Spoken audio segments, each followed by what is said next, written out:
Hello, नमस्कार और आदाब सभी दोस्तों को आपके दोस्त और गाइड इरफान की तरफ से एक बार फिर आपके अपने चैनल एस्ट्रो एश्योरेंस पर। ये एक वीडियो है जो मैं एक व्यूअर की खास रिक्वेस्ट पर कर रहा हूँ। उसका नाम प्रोफाइल नेम कॉन्स्टेंटाइन है, अगर मुझे सही से याद है, और ये उसकी प्राइवेसी बचाने के लिए है। आप अपना असली नाम कमेंट सेक्शन में नीचे लिख सकते हैं जब ये वीडियो आए, और प्लीज अपना नाम जरूर बताएं। अब ये एक अहम रिक्वेस्ट है जो इस शख्स की तरफ से आई है, क्योंकि इस शख्स ने मुझे बताया था कि मैं ग्रहों से ग्रहों पर वीडियो बना रहा हूँ। बहुत सारे वीडियो पहले ही बन चुके हैं, चांद से 12 भावों में अलग अलग ग्रहों की पोजीशन पर। कुछ दिन पहले ही हमने बृहस्पति को चांद से 12 भावों में भी किया था। तो ये एक अहम रिक्वेस्ट है क्योंकि यहाँ हम बात कर रहे हैं आत्मा कारक से, और क्योंकि ये दोनों बहुत बहुत अहम हैं।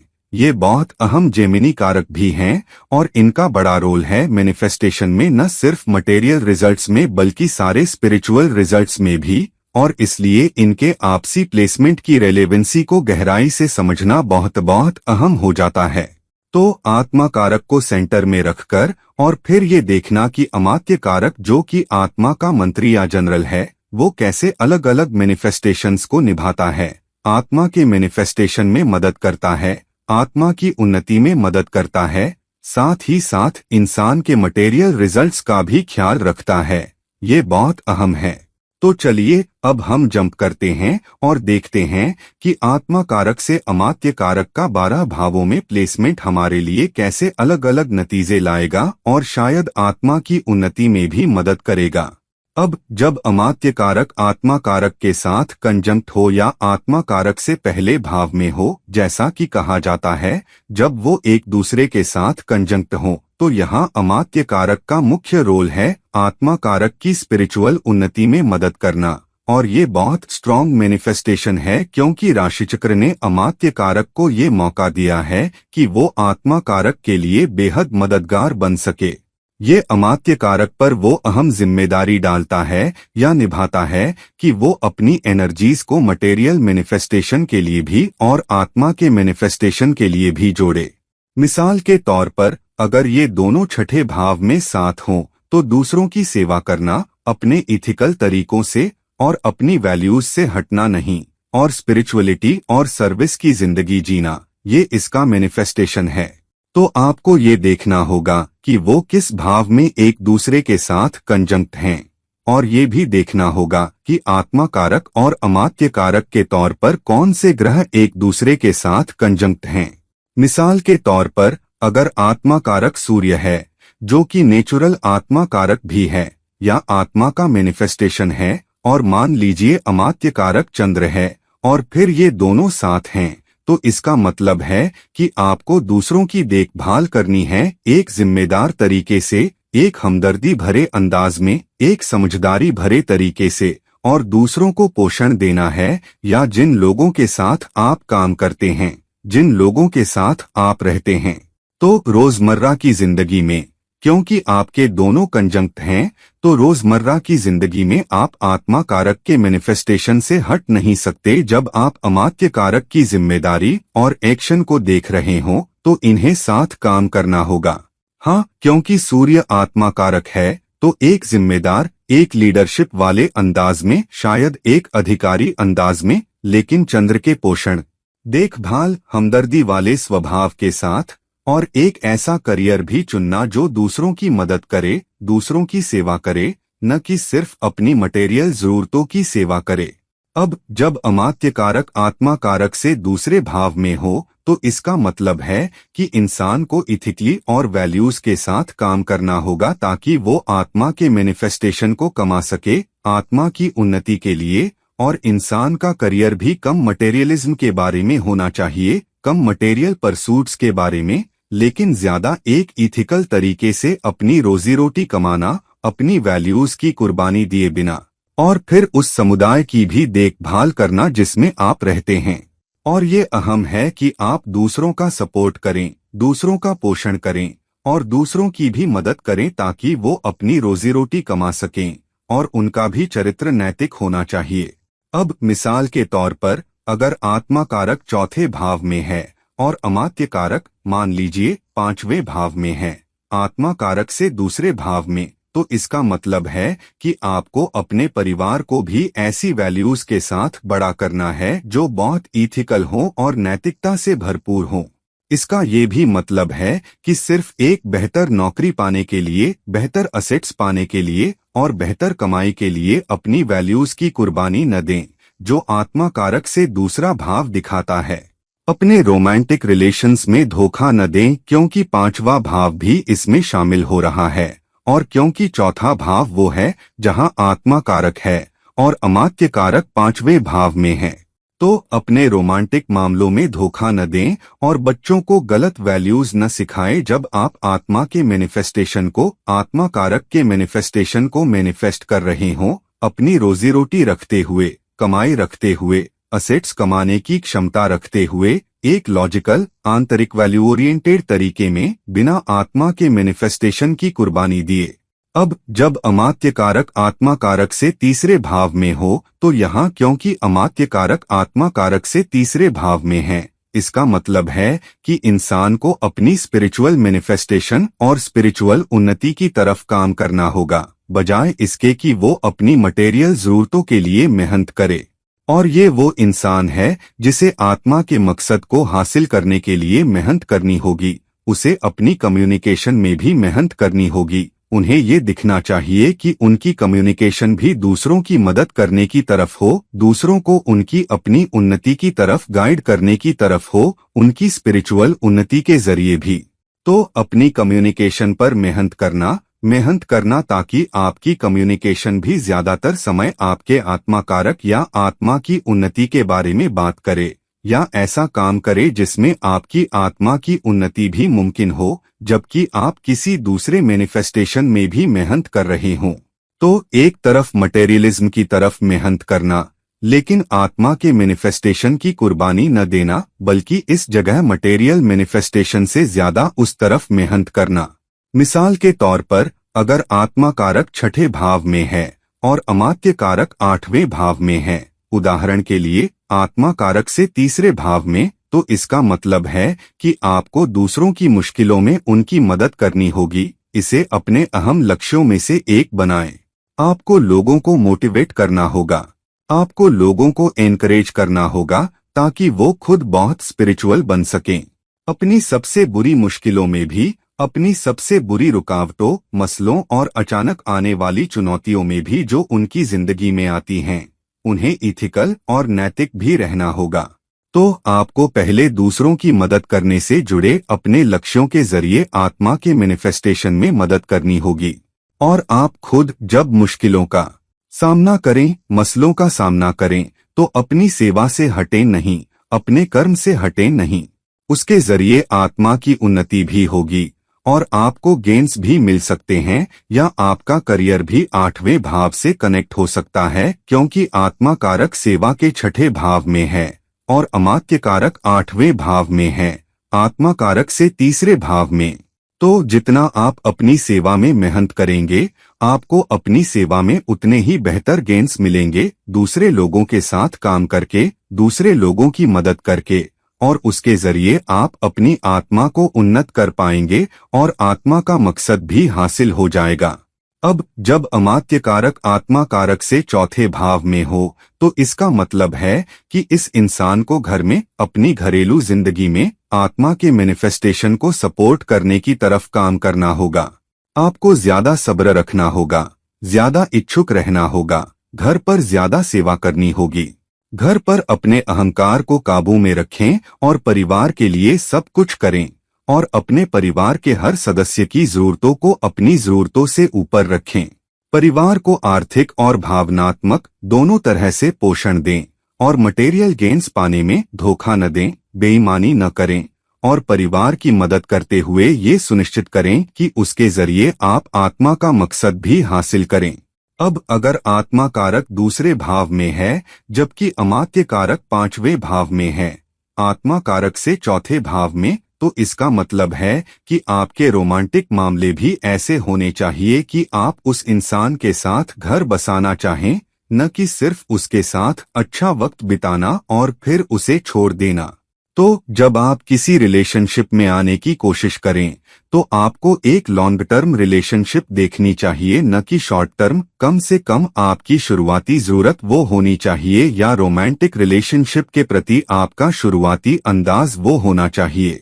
फिर आपकी आत्मा का मैनिफेस्टेशन भी तब आएगा जब आप परिवार के लिए कमाने और परिवार और अपने बच्चों का पोषण करने की कोशिश करेंगे। वो परिवार का रोल आपको दिया गया है। शायद आप अपनी शुरुआती पारी में एक पारिवारिक इंसान का रोल निभा नहीं पा रहे हैं, और आपको ये सुनिश्चित करना होगा कि जब भी आप नौकरी के लिए अप्लाई करें या बदलाव की तलाश करें तो आपके बदलाव का बड़ा कारण सिर्फ ज्यादा कमाई न हो, बल्कि परिवार की जरूरतें क्या हैं, घरेलू जरूरत क्या है, इसे भी ध्यान में रखें। जिसका मतलब है कि परिवार से बहुत दूर न जाएं, बल्कि उन्हें आर्थिक रूप से भी पोषण दें जबकि उनके करीब रहें, ताकि आप परिवार के लिए भावनात्मक रूप से भी उपलब्ध रहें। तो आपको बहुत सारा पारिवारिक रोल दिया गया है, जबकि आप आत्मा के मैनिफेस्टेशन का रोल भी निभा रहे हैं। अब जब अमात्य कारक आत्मा कारक से 5वें भाव में हो तो इसका मतलब है कि ये एक बहुत स्ट्रॉन्ग गेन लाने वाला प्लेसमेंट भी है। लेकिन गेन्स तभी आएंगे जब आप आत्मा के मकसद को मैनिफेस्ट करने की कोशिश करेंगे, और जीवन के गेन्स तब ज्यादा या ऊंचे आएंगे जब आप आत्मा की उन्नति के मकसद के साथ आत्मा के मकसद की सेवा कर रहे हों। तो इंसान जितना बेहतर समझेगा कि आत्मा का मकसद क्या है, उतने ज्यादा गेन्स आएंगे। जितने ज्यादा गेन्स आएंगे, करियर में बदलाव भी आपके लिए एक परीक्षा के तौर पर आएंगे। वो आसान नहीं होंगे, और वो आत्मा के मैनिफेस्टेशन की तरफ एक परीक्षा के तौर पर आएंगे। तो कई बार निवेश के अवसर भी एक परीक्षा के तौर पर आ सकते हैं कि क्या आप शॉर्टकट ले रहे हैं, या रिस्क ले रहे हैं, या जुआ शैली की कार्रवाई कर रहे हैं, जिसके कारण आपको जल्दी माल मिलेगा, जल्दी पैसा, बजाय इथिकल तरीकों से कमाने के, बजाय ये देखने के कि आपका निवेश भी समय की अवधि में कैसे काम करना चाहिए। लेकिन आत्मा के मैनिफेस्टेशन आत्मा की उन्नति को हासिल करने के लिए, जबकि बेईमानी न करें, क्योंकि अगर आप अपने निवेश में बेईमानी करते हैं, शॉर्टकट लेते हैं, तो आत्मा की उन्नति वो होगी जिसमें आप एक रुकावट डालेंगे। साथ ही आप विपरीत लिंग के साथ कैसा व्यवहार करते हैं, क्योंकि अमात्य कारक आत्मा कारक से 5वें भाव में है, तो ये भी एक परीक्षा होगी कि आपकी आत्मा की सफाई कैसे होगी, इससे कि आप अपनी आत्मा को दागों से साफ रखें और कासानोवा न बने। ऐसा शख्स न बने जो जल्दी रिलीज की तलाश में हो, बल्कि लॉन्ग टर्म में रिलेशनशिप को देखें। तो एक ऐसा प्रैक्टिस या शौक या कोई कार्रवाई चुनने की कोशिश करें जो आप नियमित रूप से करते हैं, जो न सिर्फ गेन्स लाने में मदद करे, बल्कि इस तरह से कि आप समाज को वापस दे रहे हैं और उसके जरिए आत्मा की उन्नति में भी मदद कर रहे हैं। ध्यान रखें कि कौन से ग्रह आत्मा कारक और अमात्य कारक हैं। अब मिसाल के तौर पर, अगर आत्मा कारक 5वें भाव में है जबकि अमात्य कारक 9वें भाव में है, आत्मा कारक से 5वें भाव में, तो गेन्स तब आएंगे जब इंसान राशिचक्र द्वारा सिखाए गए सबक, जिंदगी द्वारा सिखाए गए सबक सीखने के लिए तैयार हो, और जब इंसान अपनी सीख में ज्यादा स्पिरिचुअल बन जाए और जिंदगी के सबक से मुंह न मोड़े जो जिंदगी आप पर समय समय पर फेंकेगी, चाहे वो बेहतर या कड़वे नतीजे हों या कड़वे सबक, और आपकी यात्राएं भी किसी आत्मा के मकसद के साथ आएंगी, भले ही उसकी सेवा की जाए या नहीं। तो यात्रा के दौरान या घर से दूर जाते वक्त भी नैतिक बने रहें और सेवा करें, इस इरादे से न कि सिर्फ अपनी सीख का उपयोग करें, अपने अनुभवात्मक स्थितियों का उपयोग करें जो जिंदगी ने आप पर फेंकी हैं, न कि सिर्फ अपने गेन्स के लिए सीखने और उसका फायदा उठाने के लिए, बल्कि अपनी स्पिरिचुअल उन्नति के लिए भी। अब जब अमात्य कारक आत्मा कारक से 6ठे भाव में हो, तो इस इंसान के लिए ये सेवा का एक अहम मैनिफेस्टेशन है, जहां सेवा खुद मुख्य बन जाती है। काम पर सेवा, घर पर सेवा, जरूरतमंदों की सेवा, बीमारों की सेवा, उन लोगों की सेवा जिन्हें कुछ सपोर्ट की जरूरत है, जो आपसे नीचे काम करते हैं। लेकिन सेवा नैतिकता के साथ, सेवा ऊंची वैल्यूज के साथ, सेवा ऊंची नैतिकता के साथ करना यहाँ अहम है। तो जब इंसान को काम पर चुनौतियों का सामना करना है, इंसान को कड़वाहट की चुनौतियों का सामना करना है, इंसान को प्रतिस्पर्धा की चुनौतियों का सामना करना है, तो उसके जरिए इंसान ये कर पाएगा कि गिरावट आने पर भी फिर भी इंसान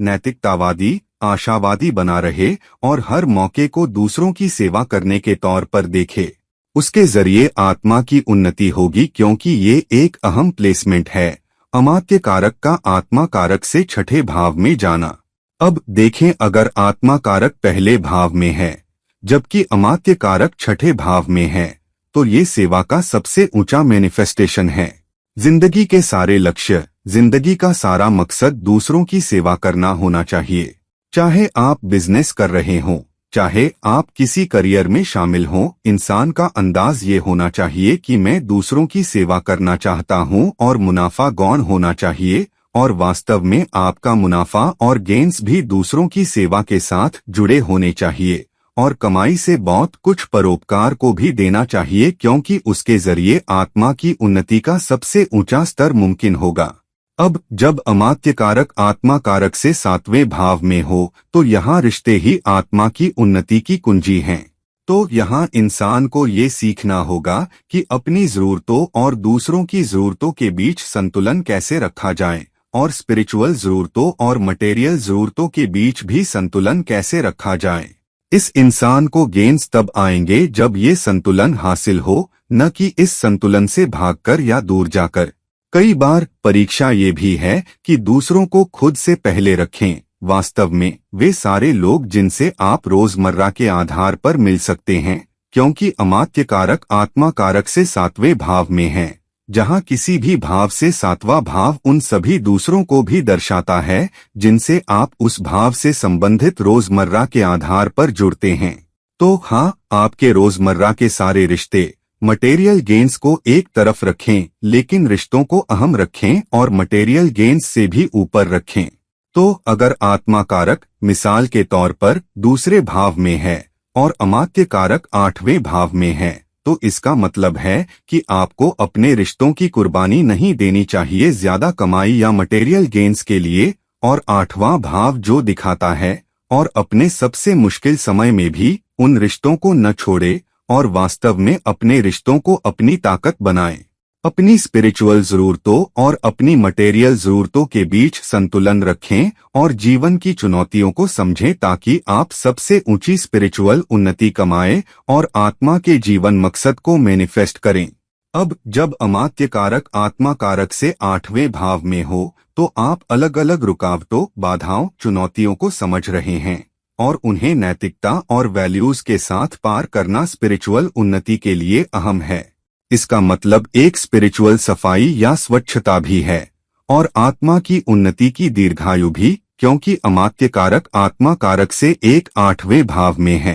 तो यहाँ इंसान का ध्यान, इंसान के लिए ये अहम है कि वो इन चुनौतियों के जरिए, इन समस्याओं के जरिए जीवन की गहरी रहस्यों को समझने की कोशिश करे और उन मुद्दों के जरिए इन रहस्यों को बेहतर सीखने की कोशिश करे जो सामने आ रहे हैं। वास्तव में अचानक चुनौतियां, अचानक बाधाएं जो सामने आ रही हैं, अगर आपका करियर ठहर गया है तो ये समझना कि कुछ भी आसान नहीं आता, और अपने करियर में, अपने गेन्स में इन चुनौतियों को पार करना राशिचक्र द्वारा आपके लिए पहचानी गई एक स्पिरिचुअल चुनौती है। तो सबसे मुश्किल परिस्थितियों में भी हौसले बुलंद रखें, वैल्यूज को बरकरार रखें और दूसरे लोगों के पैसे या दूसरे लोगों की असेट्स को अपने फायदे के लिए न हड़पे। दूसरों को धोखा न दें, दूसरों के साथ बेवफाई न करें, और अगर आप ऐसा करते हैं तो आप न सिर्फ आत्मा को गंदा करेंगे बल्कि स्पिरिचुअल उन्नति के मौकों को भी बिगाड़ देंगे। अब मिसाल के तौर पर, अगर आत्मा कारक छठे भाव में है और अमात्य कारक लग्न में पहले भाव में है, तो दूसरों की उनकी मुश्किलों, उनके मसलों के जरिए सेवा करना आत्मा को दिया गया एक लक्ष्य है, आत्मा के लिए पहचाना गया लक्ष्य। तो अपने कार्यों या करियर को भी दूसरों की सेवा, दूसरों की मदद, दूसरों की उन्नति और दूसरों की मुश्किल में मदद करने के इर्द गिर्द चुनना आपकी आत्मा की उन्नति में मदद करेगा। अब जब अमात्य कारक आत्मा कारक से नौवें भाव में हो, तो आपकी सबसे ऊंची स्पिरिचुअल उन्नति इस बात से आएगी कि आप एक सीखने वाले और साथ ही एक शिक्षक, एक गुरु बने। तो आप सीखें और फिर आप सिखाएं, आप अपना ज्ञान फैलाएं, आप अपनी बुद्धिमत्ता फैलाएं। तो अपने काम के क्षेत्र में, अपनी क्षमता के क्षेत्र में सबसे ऊंची सीख हासिल करना और अपनी सबसे ऊंची सीख के जरिए दूसरों की स्पिरिचुअल उन्नति में मदद करने में सक्षम होना और उसके जरिए अपनी खुद की उन्नति हासिल करना। तो राष्ट्रीय सीमाओं को पार करके यहाँ तक कि दूसरों की सेवा करने के लिए विदेश यात्रा करना और अपनी सबसे ऊंची क्षमताओं के साथ अपनी सबसे ऊंची क्षमताओं को ऊंचा उठाना ताकि आप दूसरों की ज्यादा मदद कर सकें और उसके जरिए आत्मा को उन्नत करें। तो जीवन की चुनौतियों की कड़वाहट से सीखने से न हटें और उसका उपयोग करें, न सिर्फ खुद को गाइड करने के लिए बल्कि दूसरों को गाइड करने के लिए, ताकि आप दूसरों को गेंस दिलाएं, आपको गेंस आएंगे। तो विश्वास बनाए रखना बहुत अहम है। यहाँ 9वें भाव का मैनिफेस्टेशन आ रहा है और सबसे चुनौतीपूर्ण परिस्थिति में भी ज्ञान का सम्मान करना, अपने गुरुओं से मिलने वाली सीख का सम्मान करना, स्पिरिचुअल सीख का सम्मान करना वही है जो आपको स्पिरिचुअल उन्नति दोनों लाएगा और आत्मा के मकसद को भी मैनिफेस्ट करेगा। अब मान लें अगर आत्मा कारक 3रे भाव में है और अमात्य कारक आत्मा कारक से 11वें भाव में है, तो ये 9वां बन जाता है। तो ये आपको गेंस तब लाएगा जब आप समाज की मदद करेंगे, जब आप बड़े संगठनों की मदद करेंगे और दूसरों की मदद करेंगे अपने काम के जरिए बड़े संगठनों में या समाज की बड़ी जिम्मेदारियों से जुड़कर। तो आप अपने काम के क्षेत्र में दूसरों की मदद करने में उच्च योग्य और सक्षम बन रहे हैं, चाहे आप कुछ समाज कार्य के लिए काम कर रहे हों या अपने काम के जरिए समाज कार्य से अप्रत्यक्ष रूप से जुड़ रहे हों, चाहे आप विनिर्माण या सेवा में किसी बड़े संगठन में काम कर रहे हों और उसके जरिए समाज की मदद करना और उसके जरिए उच्च मकसद, उच्च आत्मा की उन्नति और सामाजिक जिम्मेदारियों में मदद करना। अब जब अमात्य कारक आत्मा कारक से 10वें भाव में हो तो आपका चुना हुआ करियर और कर्म दोनों को आत्मा के मकसद, आत्मा के मैनिफेस्टेशन, आत्मा की उन्नति में मदद करनी होगी। तो ये एक बहुत खास प्लेसमेंट है क्योंकि आपके कर्म को मटेरियल रिजल्ट्स पर प्राथमिकता दी जाती है। तो यहाँ तक कि अपने करियर में भी आपको उसमें अपना दिल और आत्मा लगानी होगी ताकि फिर आप आत्मा की उन्नति में मदद कर सकें और आपका दिमाग ये देखता रहे कि मैं अपने करियर में, अपने काम में बेहतर सेवा कैसे कर सकता हूँ ताकि मेरा आत्मा का मकसद हासिल हो। और यही रास्ता है, काम पर वफादार रहना, जवाबदेह रहना, काम पर वरिष्ठों, सुपरवाइजरों के साथ अच्छा तालमेल बनाने पर काम करना और सबसे मुश्किल चुनौतियों में भी हमेशा ये देखना कि मैं अपने संगठन की सेवा कैसे कर सकता हूँ, मैं अपने विभाग की सेवा कैसे कर सकता हूँ, मैं अपने वरिष्ठों के लिए बेहतर मूल्य कैसे बन सकता हूँ। और विनम्र रहना बजाय अहंकारी होने के और अपने काम के प्रति बहुत प्रतिबद्ध रहना अहम है। किसी अहम प्रोजेक्ट या अचानक आने वाले अहम मुद्दे पर अपना हाथ उठाने से न हटें और निराश न हो जब कभी कभी आपके प्रयास को उतना पुरस्कृत न किया जाए जितना आपको लगता है कि आपको पुरस्कृत किया जाना चाहिए। लेकिन अपने कर्मिक विकास पर काम करना यहाँ इंसान के लिए अहम है। तो मिसाल के तौर पर अगर आत्मा कारक 7वें भाव में है और अमात्य कारक 4थे भाव में चला जाता है जो आत्मा कारक से 10वां है, तो इसका मतलब है आपके बेहतर रिश्ते, काम पर आपके बेहतर कनेक्शन और आप किस तरह काम पर अपना दिल और आत्मा लगाते हैं और उसका उपयोग करके अपने काम और अपने परिवार के बीच बेहतर संतुलन बनाए रखना, क्योंकि आत्मा कारक 7वें भाव में है और अमात्य कारक 4थे भाव में चला गया है जो आत्मा कारक से 10वां है। तो जब आप अपने काम और अपने परिवार के बीच संतुलन बनाए रखने में सक्षम होंगे तो आप मटेरियल गेन्स दोनों हासिल कर पाएंगे क्योंकि घरेलू जीवन भी बेहतर होगा। तो इस इंसान के लिए काम पर एक बेहतर माहौल बनाना अहम है जैसे कोई घर पर करता है, और जो लोग आपसे नीचे काम करते हैं उनके साथ अपने परिवार से कम नहीं बर्ताव करना और उसके जरिए आप आत्मा के मकसद को ऊंचा उठाने में मदद कर पाएंगे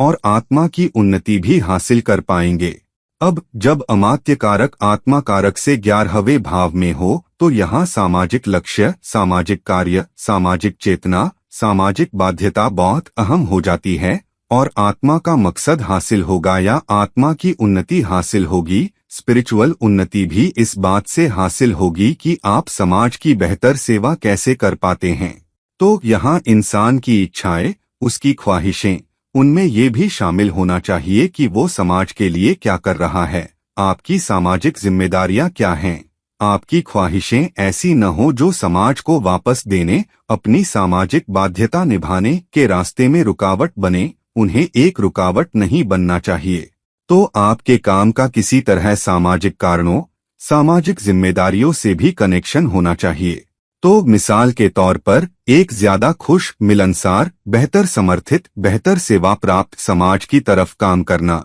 और सामाजिक लक्ष्यों, सामाजिक उन्नति की तरफ अपना भरसक योगदान देना यहाँ अहम है। तो किसी तरह आपका करियर, आपका काम इससे जुड़ा होना चाहिए कि आप समाज को कैसे बेहतर बना सकते हैं। आप समाज में ज्यादा योगदान कैसे दे सकते हैं। आपको मटेरियल और स्पिरिचुअल दोनों स्तरों पर इन मैनिफेस्टेशंस और इन जिम्मेदारियों के जरिए जिनकी आप सेवा कर पाएंगे, लाभ मिलेगा। अब मिसाल के तौर पर अगर आत्मा कारक 9वें भाव में है और अमात्य कारक 7वें भाव में है, आत्मा कारक से 11वें भाव में, तो इंसान के लिए उच्च सीख उसे सामाजिक जिम्मेदारियों और सामाजिक योगदानों को करने में भी मदद करनी चाहिए, क्योंकि आत्मा कारक 9वें भाव में है तो आप वहां से सीखते हैं और अमात्य कारक 7वें भाव में है तो आप वहां योगदान करते हैं। और क्योंकि अमात्य कारक 7वें भाव में भी है, आप जो सीख हासिल करते हैं, आप जो क्षमता हासिल करते हैं, आप जो उच्च योग्यता हासिल करते हैं, वो दूसरों के लिए होनी चाहिए, दूसरों के लिए ज्यादा करने के लिए, क्योंकि 7वां भाव सभी दूसरों के बारे में है, हर वो जिससे आप रोजमर्रा के आधार पर जुड़ते हैं। तो यहाँ इंसान का लक्ष्य ये होना चाहिए कि वो अपने काम में कैसे बेहतर और ज्यादा सक्षम बने ताकि वो समाज को ज्यादा वापस दे सके, उन लोगों को ज्यादा वापस दे सके जिनके साथ वो रोजमर्रा के आधार पर काम करता है, और अपनी खुद की जरूरतों और अपनी स्पिरिचुअल जरूरतों के बीच भी संतुलन बनाए रखे। और फिर अपना कार्य जारी रखना अहम है। आपको अपने काम में ज्यादा विश्वास रखना होगा कि अच्छा करने से बेहतर स्पिरिचुअल उन्नति भी आएगी और आप आत्मा के मकसद को भी मैनिफेस्ट कर पाएंगे। अब जब अमात्य कारक आत्मा कारक से 12वें भाव में हो तो यहाँ इंसान के लिए जीवन का सबसे ऊंचा मकसद है देना, दानी होना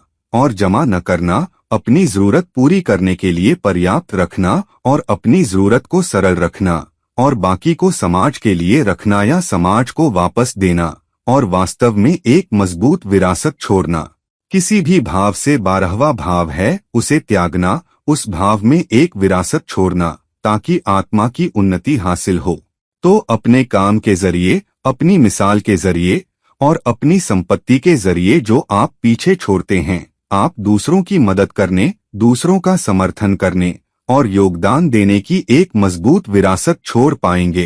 तो अपने काम में मुश्किलों, चुनौतियों, यहाँ तक कि अकेलेपन से डरें या न हटें और मटेरियल गेन्स के लिए दूसरों को धोखा देना या झूठ बोलना यहाँ अहम नहीं है। तो आप जितना ज्यादा देने वाले होंगे, आप उतना ज्यादा स्वीकार करने वाले होंगे और स्पिरिचुअली जितना ज्यादा स्वीकार करने वाले होंगे, आत्मा की उन्नति की, आत्मा की संभावनाएं उतनी बेहतर होंगी। अब मिसाल के तौर पर अगर आत्मा कारक 7वें भाव में है और अमात्य कारक 6ठे भाव में है तो दूसरों की सेवा करना, कनेक्शन बनाने के जरिए, बेहतर रिश्ते रखने के जरिए और उन लोगों की सेवा करना जो रोजमर्रा के आधार पर आपके संपर्क में आते हैं और अनुशासन बनाए रखना जो 6ठा भाव दिखाता है और दूसरों की जरूरतों को अपने जीवन साथी सहित सभी दूसरों को स्वयं से ऊपर रखना अहम है। तो आप अपनी खुद की जरूरतों पर जितना ज्यादा काबू रखेंगे और आप जितना ज्यादा देने वाले होंगे और दूसरों को अपने से पहले रखेंगे और फिर वे आपको ऐसे शख्स के रूप में याद करेंगे जिसने सेवा की, मदद की, देखभाल की, तो आपका आत्मा का मकसद हासिल होगा और आपकी स्पिरिचुअल उन्नति हमेशा आपको तब मिलेगी जब आप देने, दान करने और परोपकारी होने की एक मजबूत विरासत छोड़ने में सक्षम होंगे। तो दोस्तों, अब हमने चर्चा कर ली है कि अमात्य कारक आत्मा कारक से 12 भावों में आपके लिए कैसे अलग अलग नतीजे मैनिफेस्ट करेगा और किस तरह आपको आत्मा कारक से अमात्य कारक की भावों की इस दूरी को समझना चाहिए और उस दूरी को समझने के जरिए उच्च अर्थ को समझने के जरिए और उसके जरिए अपने जीवन मकसद, अपने करियर, अपने काम, अपने कर्म और साथ ही अपने आत्मा के मकसद दोनों को हासिल करने में सक्षम हो। तो दोस्तों, इस वीडियो को लाइक करें, इस वीडियो को शेयर करें और अगर आप मुझसे पर्सनल कंसल्टेशन चाहते हैं तो कृपया मुझसे संपर्क करें, नीचे दिए गए लिंक हैं। और किसी और समय किसी और वीडियो के साथ ये आपका दोस्त और गाइड इरफान साइन ऑफ कर रहा है। नमस्कार।